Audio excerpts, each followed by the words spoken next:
Halo guys, kami mahasiswa dari jurusan Pendidikan Fisika angkatan 2023. di sini kami akan membahas materi tentang gelombang. Nah guys, sebelum kita lanjut ke pembahasan selanjutnya, yuk kenalan terlebih dahulu.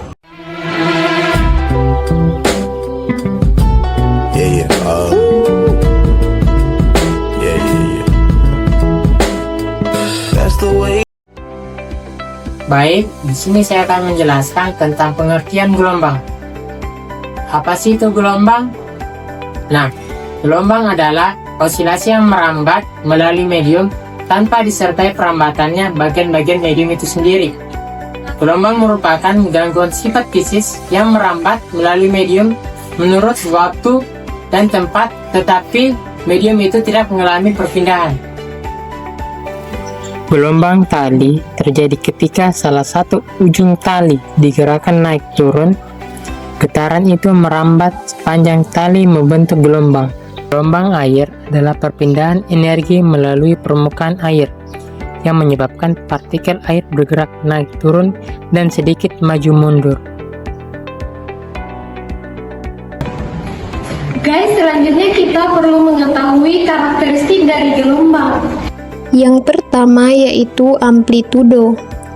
Amplitudo merupakan simpangan terbesar suatu gelombang dari titik kesetimbangan, di mana pada gambar ilustrasi ini yang menunjukkan titik kesetimbangan yaitu garis yang berwarna biru.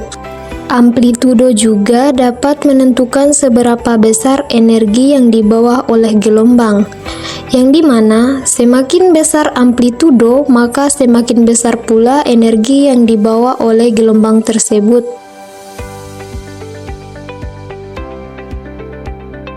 Selanjutnya yaitu panjang gelombang atau yang disimbolkan dengan lambda, di mana panjang gelombang ini merupakan jarak yang ditempuh oleh suatu gelombang dalam membentuk satu siklus penuh. Yang dimaksud dengan satu siklus penuh yaitu ketika gelombang tersebut membentuk satu bukit dan satu lembah. Selain itu, ada pula periode atau yang disimbolkan dengan T, di mana periode ini merupakan waktu yang dibutuhkan untuk membentuk satu gelombang penuh.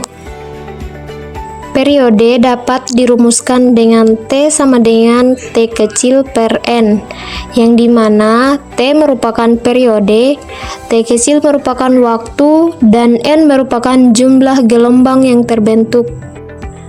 Nah, pada gambar ilustrasi ini kita dapat menentukan periodenya, yang dimana waktunya yaitu 4 sekon dan jumlah gelombang yang terbentuk yaitu 4 gelombang.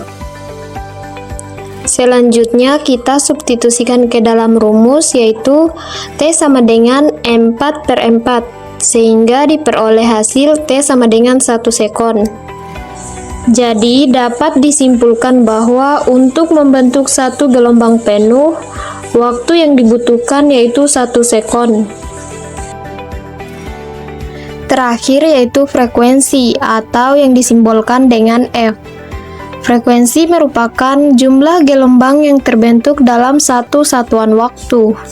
Frekuensi dapat dirumuskan dengan F sama dengan N per T, yang dimana F merupakan frekuensi, N merupakan jumlah gelombang yang terbentuk, dan T merupakan waktu.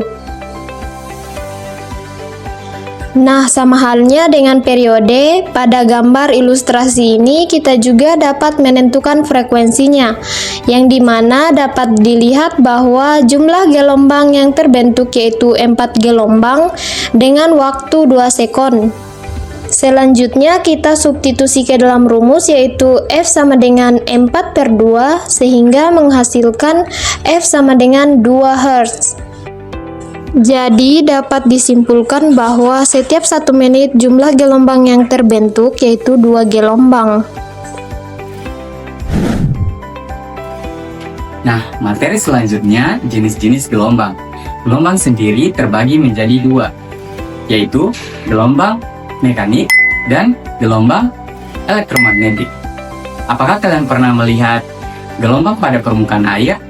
Gelombang pada permukaan air adalah salah satu contoh dari gelombang mekanik. Gelombang yang dalam perambatannya memerlukan medium. Contohnya seperti gelombang bunyi, gelombang pada permukaan air, dan gelombang tali. Hal ini berbeda pada gelombang elektromagnetik, di mana pada gelombang elektromagnetik dalam perambatannya tidak memerlukan medium. Contohnya seperti pada gelombang radio, gelombang mikro, dan inframerah. Berdasarkan jenis perambatannya, gelombang terbagi menjadi dua, yaitu gelombang transversal dan gelombang longitudinal. Nah, terlebih dahulu, kita akan membahas tentang gelombang transversal. Nah, apa sih gelombang transversal itu? Nah, gelombang transversal merupakan gelombang yang arah getar atau osilasi partikel gelombangnya tegak lurus terhadap arah perambatan gelombangnya. Nah, jadi dapat dikatakan bahwa gelombang transversal ini memiliki arah gerak yang tegak lurus terhadap arah energi. Nah, apabila energi yang transfer dari kiri ke kanan, maka gelombang tersebut akan bergerak naik turun dari kiri ke kanan. Nah, gelombang transversal ini dapat merambat dari medium padat dan cair. Nah, contoh dari gelombang transversal ini adalah gelombang tali atau gelombang air. Selanjutnya gelombang longitudinal. Nah, gelombang longitudinal ini berbeda dengan gelombang transversal. Gelombang longitudinal sendiri merupakan gelombang yang arah getar partikel mediumnya sejajar dengan arah rambat gelombangnya. Jadi dapat dikatakan bahwa gelombang longitudinal ini bergerak sejajar, berhimpit atau searah dengan arah energi. Nah, pada gelombang longitudinal ini menghasilkan daerah bertekanan tinggi yang disebut dengan rakutan dan daerah bertekanan rendah yang disebut dengan renggang.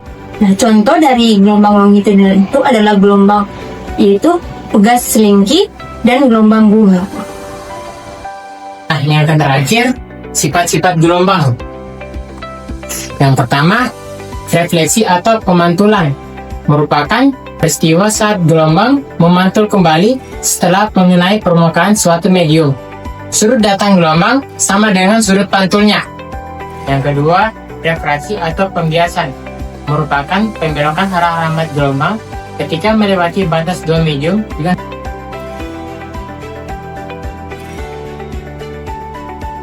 Yang ketiga yaitu difraksi gelombang. Difraksi gelombang merupakan proses di mana penyebaran suatu gelombang ketika melewati sebuah jarak sempit atau sebuah keping penghalang. Yang keempat, interferensi gelombang merupakan perpaduan dua gelombang atau lebih yang menghasilkan gelombang baru. Nah, dari interferensi ini biasanya menghasilkan gelombang yang saling menguatkan atau yang biasa disebut dengan konstruktif, atau menghasilkan gelombang yang saling melemahkan yang biasa juga disebut dengan destruktif. Yang kelima, polarisasi. Polarisasi merupakan peristiwa penyerapan sebagian arah getar gelombang transversal. Dalam peristiwa polarisasi terdapat juga peristiwa lainnya, seperti peristiwa dispersi. Dispersi merupakan peristiwa terurainya cahaya monokromatik atau cahaya yang terdiri dari satu warna menjadi cahaya-cahaya polikromatik atau cahaya yang terdiri dari berbagai warna. Contohnya seperti pelangi. Video pembelajaran dari kami. Sampai jumpa di video selanjutnya. Bye guys.